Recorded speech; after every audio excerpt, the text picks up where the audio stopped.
Chers amis, bonsoir. Je suis très content de vous retrouver comme chaque dimanche à la même heure.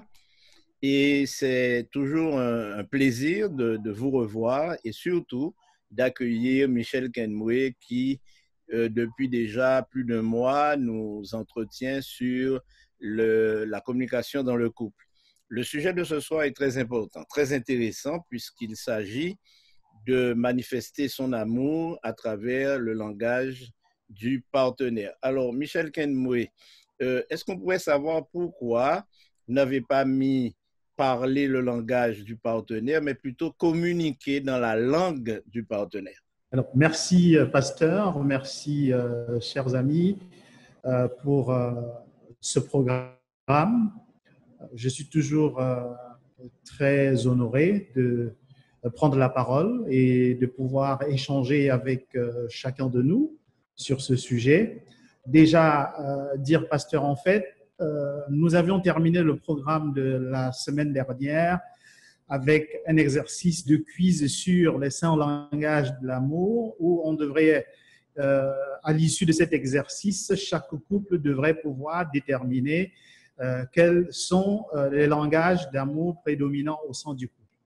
Et comme tout cet exercice, au cœur de tout cet exercice, ce que nous ne devons pas oublier, c'est de réussir la communication dans la relation de couple et ainsi pouvoir expérimenter une relation de couple qui soit plutôt constructive et qui fasse en sorte que chaque partenaire puisse être épanoui dans la relation de couple.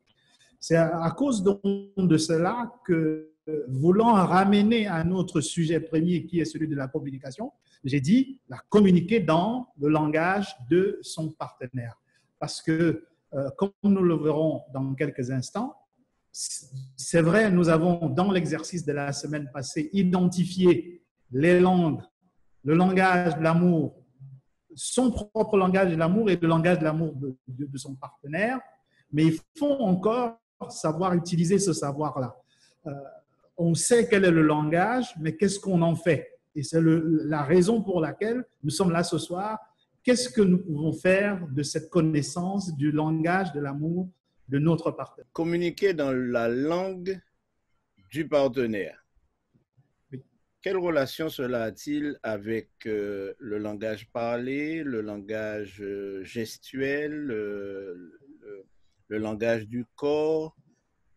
Comment harmoniser tout cela à partir du test que nous avons fait la semaine dernière? Pasteur, cela a à voir avec tout ce que vous venez de décrire, que ce soit de la communication verbalisée ou non verbalisée, que ce soit la communication signée par des signes, tout cela a à voir avec ce que nous allons découvrir cet après-midi. En fait, dans la relation de couple, à partir du moment où nous voulons dire à l'autre qu'on l'aime, si je le dis, si mon partenaire est grec et que je lui parle en bantou, il est évident que mon partenaire ne comprendra pas.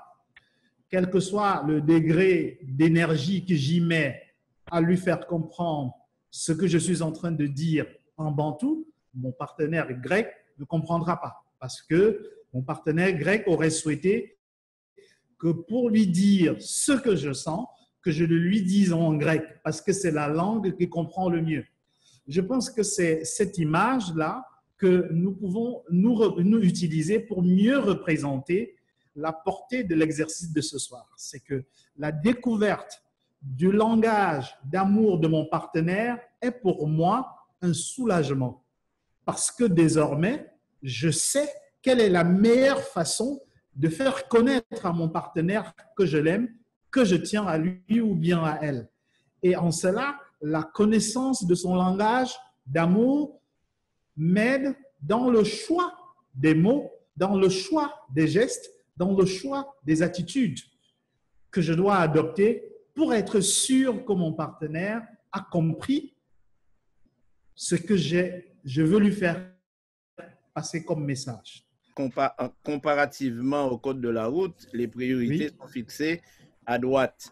Mais dans le couple, Oui. est-ce qu'il y a un sens de priorité dans la communication précisément par rapport à ce langage. Si je saisis bien ce que vous voulez dire en termes de priorité de celui qui a la primeur pour pouvoir engager dans le langage, s'engager dans le langage, l'utilisation du langage de l'amour, si c'est ce que vous voulez dire, je dirais chaque partenaire. Nous avons dit cela depuis le début.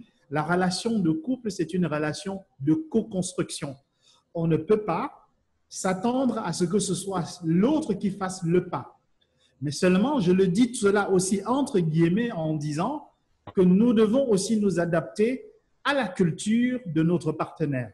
C'est-à-dire que le fait de pouvoir parler dans le langage de mon partenaire ne doit pas faire abstraction des réalités culturelles ou bien du milieu culturel dans lequel on évolue. Parce que si on parle sans aussi associer au parler les codes culturels, on risque de se retrouver en train de faire plus de tort que de bien. Donc, c'est l'œuvre de tout un chacun dans la relation de couple.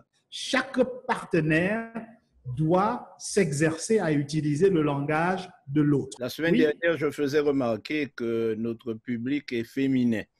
Il y a très peu d'hommes qui participent à notre émission et j'ai le sentiment que notre discours n'est peut-être pas entendu par la gente masculine parce que c'est pourquoi j'ai parlé de priorité.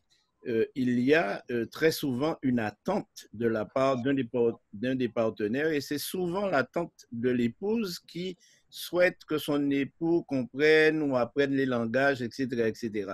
C'est pourquoi j'ai posé la question et je crois qu'il faudrait qu'on y réfléchisse très, très sérieusement. Oui, ça, c'est un autre débat. Ça, c'est véritablement un autre débat. Je pense probablement, il n'y a pas d'études scientifiques pour pouvoir le démontrer, je pense que probablement, de la perspective de beaucoup d'hommes, ils se croient suffisamment compétents pour pouvoir gérer leur relation de couple. Et au point de ne pas estimer nécessaire de participer à un séminaire. Ça, c'est déjà l'un des aspects. Le deuxième aspect, c'est aussi qu'il se pourrait, et là, je n'ai pas de statistiques pour le démontrer, mais il se pourrait que les femmes soient probablement plus consciencieuses, plus désireuses d'avoir une expérience de couple qui soit enrichissante.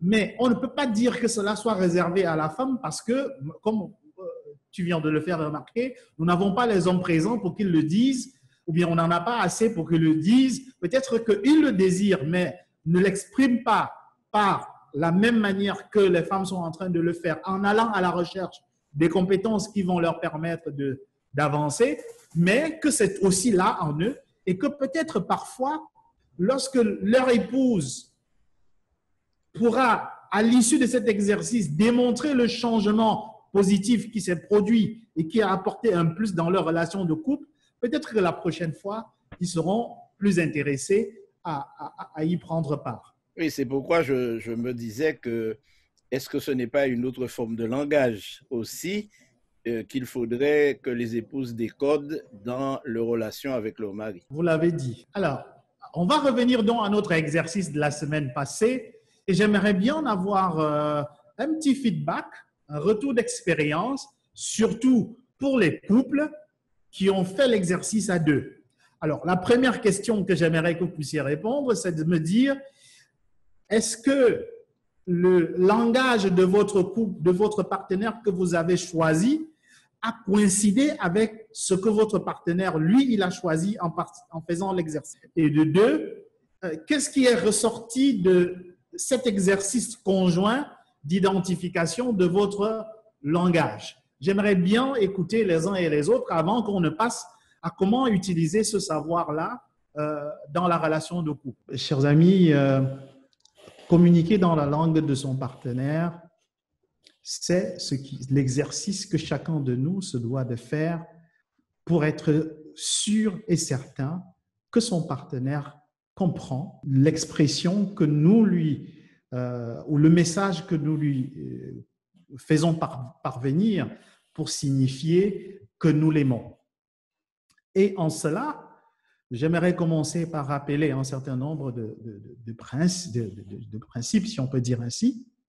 C'est que ce que nous allons découvrir ce soir, rien ne vous oblige, rien ne m'oblige à m'exprimer dans la langue d'amour de mon partenaire.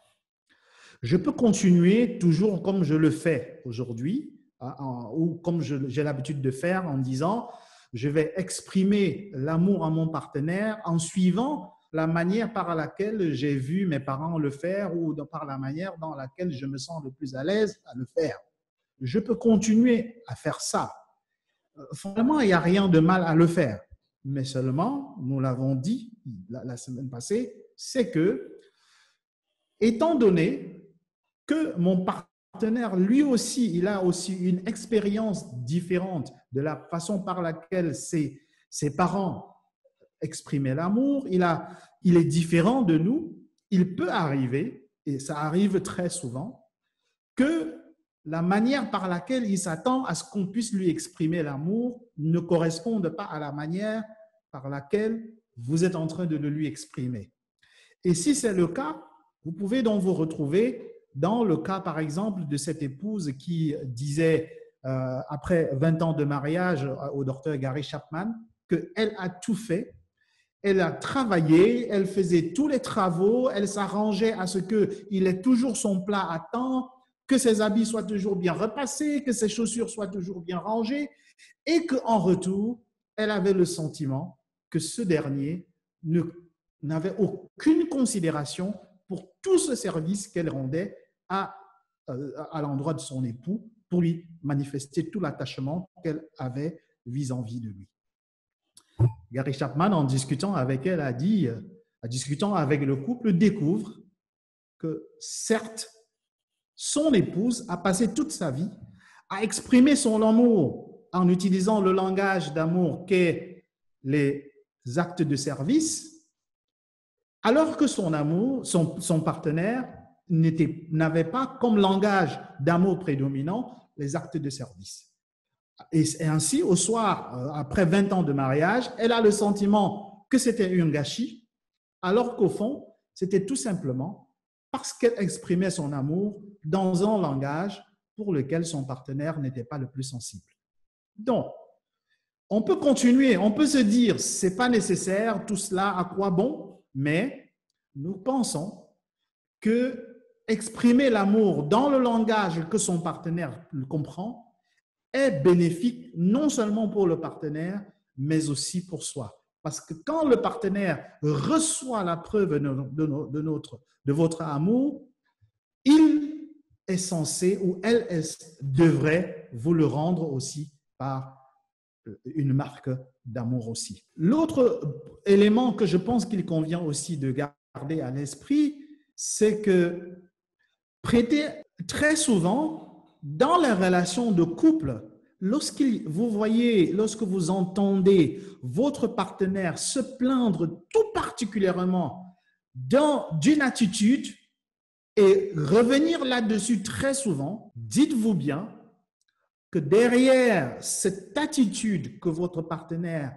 semble attirer votre attention dessus, votre partenaire est peut-être quelque part en train de lancer un cri d'alerte sur le fait que la manière par laquelle il aurait souhaité que vous puissiez lui exprimer votre amour, il ne trouve pas cela dans ce que vous faites. Et donc, ça, c'est des quelques points que j'ai pensé qu'il conviendrait que nous puissions garder à l'esprit. Et là, avant d'aller plus loin dans cet exercice, je lisais un jour une critique qui a été faite sur le livre d'Al Carnegie, Comment se faire des amis, formulée en ces termes. La méthode proposée, qui peut être appliquée de façon saine, peut basculer facilement dans l'hypocrisie, le mensonge et la malhonnêteté. Cela a été vrai pour les méthodes proposées par Dale Carnegie dans Comment se faire des amis. Cela l'est aussi pour ce que nous sommes en train de dire ce soir. Et c'est pour ça que nous disons que ce sur lequel nous allons échanger dans les minutes qui suivent il ne s'agit pas de technique de manipulation. Si nous l'utilisons à fin de manipulation, nous ne sommes plus dans la construction d'une relation de couple. Et c'est pour ça que ça doit être utilisé dans une relation de sincérité, d'honnêteté, d'amour vis-à-vis de son partenaire pour être effectif. Il y a beaucoup de couples qui, après un certain temps de vie commune, d'expérience commune, se séparent et quelquefois en rencontrant l'un des conjoints ou quelquefois même les deux, la remarque qui est faite, c'est qu'il m'a trompé. J'ai cru que. On entend ça souvent. Et les références sont faites aux différentes attitudes que l'on pourrait attribuer à un langage particulier de l'amour, mais qui s'avèrent trompeurs pour l'un des conjoints et quelquefois même pour les deux. Bien sûr. Et c'est pour cela que nous avons veillé à faire cette mise en garde dès le départ pour dire nous sommes soucieux d'une relation de couple harmonieuse, d'une relation de sincérité, d'une relation de co-construction de la vie de couple. C'est pour ça que ce que nous allons découvrir dans les quelques instants, si nous l'appliquons sans sincérité, sans honnêteté, sans désir profond de vouloir effectivement exprimer notre amour à notre partenaire, alors cela peut s'apparenter à de la manipulation. Alors, le premier langage de l'amour que nous avons découvert la semaine passée, c'était les paroles valorisantes. Le premier langage de l'amour. Alors, la question objet de notre étude ce soir, c'est que si mon partenaire a comme langage d'amour paroles valorisantes, comment est-ce que je l'utilise pour lui exprimer mon attachement, mon amour, mon affection? Vous vous souvenez d'ailleurs dans le livre de Proverbes chapitre 15, verset 1, il est dit, que je peux associer cela aux paroles valorisantes, une réponse douce détourne la fureur, mais la parole blessante excite la colère. Je pense que dans les paroles valorisantes, il s'agit effectivement, si mon partenaire est particulièrement sensible aux paroles valorisantes, je dois faire mien ce verset biblique qui met l'accent sur des paroles douces parce que les mots sont particulièrement importants à un partenaire pour qui les paroles valorisantes sont le langage premier qu'il comprend en termes d'amour. Alors, qu'est-ce que je fais? L'une des choses qu'il convient de faire, c'est de connaître d'abord son partenaire, ses points forts, ce qu'il sait bien faire, ce qu'il sait réaliser de manière extraordinaire, les petits services qu'il peut rendre, tout ce que votre partenaire fait, tout acte, tout comportement qu'il adopte, que vous pensez que c'est quelque chose de positif, trouvez l'occasion de lui faire savoir que vous l'avez remarqué et que vous appréciez. Ça, c'est particulièrement important. Et n'attendez pas que ce soit forcément des grandes choses. Même des choses qui apparemment sont simples, la manière de le dire et de montrer que, bien que simple, c'est une chose qui a de la valeur à vos yeux, vous participez à montrer à votre partenaire que vous l'aimez. Quand vous le faites, votre partenaire l'interprète comme étant une manière de lui exprimer votre attachement, parce que c'est le langage qu'il comprend. La verbalisation des paroles valorisantes, que ce soit des encouragements, que ce soit de la reconnaissance, que ce soit des paroles de soutien pour une initiative qu'il vient de faire, tout cela, ça compte. C'est extrêmement pertinent pour un partenaire pour qui le langage d'amour, c'est les paroles valorisantes. Et il faut donc savoir formuler cette reconnaissance, cette appréciation de manière, ces mots gentils, de manière à mettre en avant l'action, l'attitude, la compétence, les qualités spécifiques du partenaire. C'est important. Au lieu, par exemple, de « c'est super que la facture ait été payée », je prends cet exemple, mais la facture ne se paye pas seule. C'est quelqu'un qui a payé la facture. Dites que vous êtes content de ce que lui ou bien elle s'est acquitté de cette facture. Associez l'acte à la personne qui a associé l'appréciation à la personne. N'appréciez pas juste le résultat. Appréciez la personne qui a produit le résultat. Valorisez cette personne. Et c'est en ça que la personne se sent valorisée, se sent aimée, comprend que vous avez de l'attachement pour lui ou pour elle. Et la multiplication honnête, et ça je mets vraiment l'accent sur honnête, la multiplication honnête et sans intérêt égocentrique, c'est-à-dire qu'il ne faut pas dire les paroles valorisantes parce qu'on voudrait que son partenaire se sente bien pour que par la suite on vienne lui demander quelque chose en retour. Ce n'est pas de la manipulation. Ça doit être des paroles honnêtes, sans intérêt égocentrique. Quand nous multiplions ces paroles de valorisation de manière honnête et sans intérêt égocentrique, nous participons à maintenir le sentiment d'amour de notre partenaire à flot. Et plus notre partenaire aura le sentiment qu'elle est aimée, qu'il est aimé, je crois que nous le recevrons en retour aussi en amour. Donc, ce sera bénéfique pour notre partenaire, mais aussi et surtout pour nous. Une question. Alors, bien entendu, cela s'entend, cela se comprend, c'est tout à fait juste et je réalise qu'il faut peut-être même avoir un petit carnet de notes pour s'assurer qu'on ne se trompe pas dans son vocabulaire. Il faut un lexique, il faut un dictionnaire, il faut tout cela. Mais il y a quelque chose qu'il faut retenir, c'est que beaucoup de personnes, quelquefois, se plaignent de la manière dont les choses sont dites et ne comprennent pas ce qui est fait à côté de ce qui se dit. Alors, la question que je veux poser est la suivante.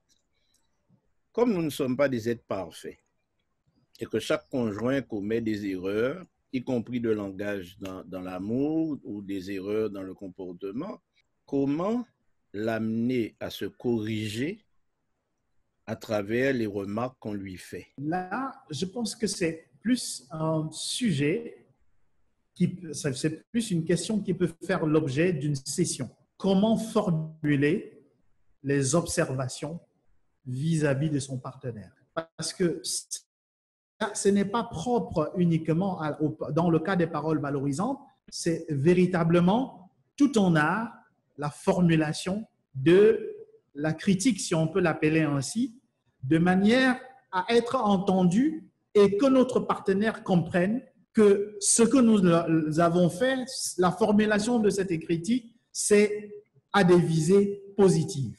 Et ça demande tout un exercice et je pense que je propose que cela soit l'objet dans l'art de la communication d'une session spécifique où nous pourrons revenir sur comment, parce que quoi qu'il en soit, on n'apprécie pas tout ce qui est chez le partenaire.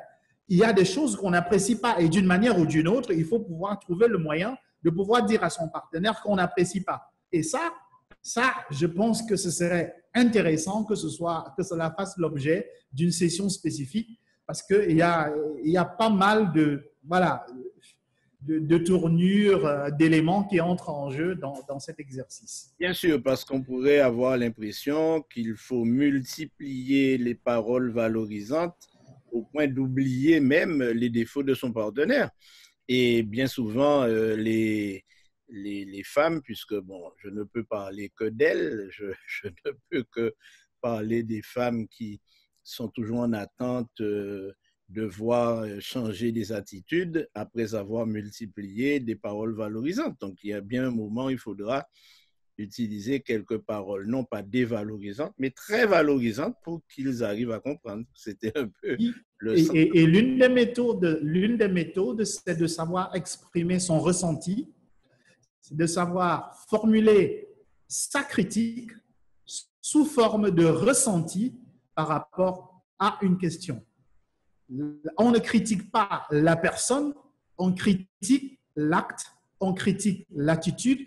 Il faut être très précis sur ce qu'on critique en exprimant son ressenti vis-à-vis de ce qu'on est sur le point de reprocher. Et ça, voilà, il y a tout un exercice qu'on peut associer à ça. Nous pensons que si on veut mettre en pratique les paroles valorisantes dans la relation de couple, il serait intéressant pour le couple qui veut, pour le partenaire qui veut désormais s'approprier cela parce qu'il sait que son partenaire, ce sont les paroles valorisantes qui sont son langage d'amour favori. Alors, essayez d'identifier les listes de qualité, les listes d'actions positives de votre partenaire et n'hésitez pas, ne ratez pas l'occasion de pouvoir lui faire la remarque, faire l'observation positive à chaque fois qu'il utilise cela d'une manière ou d'une autre. Et aussi se fixer l'objectif en se disant, je me dois au moins une fois par jour m'assurer que j'ai pu formuler au moins une fois, en fait, que je dois formuler au moins une fois par jour une bonne parole valorisante. Au début, et ça je peux vous rassurer, qu'au début, ça ne viendra jamais de soi, ce sera difficile, parce que la tendance, ce sera toujours de pouvoir exprimer son amour en utilisant son langage à soi. Au début, surtout dans le cas des couples où il y a une divergence dans le langage d'amour, pour le couple où les deux partenaires ont comme langage d'amour les paroles valorisantes, ça va de soi. Mais lorsque c'est divergent, le couple qui n'a pas, le partenaire qui n'a pas le langage, les paroles valorisantes comme langage d'amour, ça va pas aller de soi de pouvoir les utiliser. Donc, ça va demander de l'exercice, ça va demander vraiment un travail intellectuel au début, récurrent, pour pouvoir intégrer cela dans ses habitudes afin que cela devienne quelque part une seconde nature. Parce que pour le partenaire pour qui les paroles valorisantes sont le langage dominant d'amour, la verbalisation des compliments, de l'appréciation, de l'admiration, la verbalisation, par exemple, de s'excuser devant parce qu'on a fait un acte qui n'était pas apprécié, savoir demander pardon, tout cela compte extrêmement pour ce partenaire. Les mots et les mots encore. Il faut se dire, pour un partenaire pour qui les paroles valorisant son langage d'amour, cette partenaire accorde beaucoup d'importance aux mots. Et ainsi, il faut savoir les choisir. Nous allons donc passer, à moins qu'il y ait une question ou bien un commentaire, nous allons passer au deuxième langage d'amour, c'est les moments de qualité. Si votre partenaire a pour langage d'amour moment de qualité, comment faire pour exprimer à ce partenaire que vous l'aimez dans un langage que le partenaire comprend? Le partenaire pour qui les moments de qualité sont importants, je pense que son verset biblique favori serait à peu près le psaume 84, verset 10, où David dit « Car un jour dans tes parvis vaut mieux que 1000 ailleurs ». Les moments de qualité, lorsqu'un partenaire a comme langage d'amour dominant les moments de qualité, le temps passé avec le partenaire, l'attention accordée au partenaire est extrêmement important pour ce partenaire. Il ne s'agit pas juste d'être assis ensemble, il s'agit surtout de toute l'attention accordée à son époux ou à son épouse. Pas à ce que vous faites ensemble, pas au jeu que vous êtes en train de faire ensemble, mais non, à la personne avec qui vous êtes en train de jouer. C'est-à-dire que si vous jouez ensemble avec votre partenaire, pour qui les moments de qualité, c'est ça qui est le plus important, ce n'est pas le jeu qui est le plus important pour ce partenaire, mais c'est ce fait d'être ensemble. C'est cela qui est le plus important. Le jeu n'est qu'un bonus. Cette présence, avec cette attention qu'on accorde à l'autre, à son ressenti, à ses mots, à son rire, à ses larmes, c'est cela qui est extrêmement important pour le partenaire. Et ce moment de qualité est extrêmement pertinent pour le partenaire parce que c'est ce qui renforce chez le partenaire le sentiment d'être aimé, le sentiment d'avoir une personne qu'il aime. Et ça, c'est une chose qu'il faudrait, si vous avez que votre partenaire a comme langage d'amour moment de qualité, vous devez vous approprier cela et savoir l'utiliser vis-à-vis de ce partenaire. Et pour réussir à parler le langage d'amour du partenaire qui est sensible au moment de qualité, il convient en premier lieu de savoir aménager son agenda. Aménager son agenda. Rassurez-vous de toujours trouver du temps, que ce soit le matin, que ce soit dans la journée, que ce soit le soir. Trouvez-vous toujours du temps à accorder à votre partenaire. Parce qu'on ne peut pas parler de moments de qualité sans offrir à votre partenaire votre temps et votre attention. Donc, ça, c'est la première des choses. Quel est le temps que vous voulez accorder à votre partenaire? Un moment, juste pour vous deux. C'est extrêmement important. C'est ce qui renforce le lien de votre foyer lorsque le partenaire a comme langage d'amour moment de qualité. Il serait par exemple recommandé de vous assurer d'accorder régulièrement chaque jour un moment juste pour être à deux, juste entre vous, pour échanger, pour parler des choses. Les moments de qualité, ce n'est pas juste des moments où on va parler des choses sérieuses, ça peut être des choses légères. Les moments de qualité, il faut les utiliser.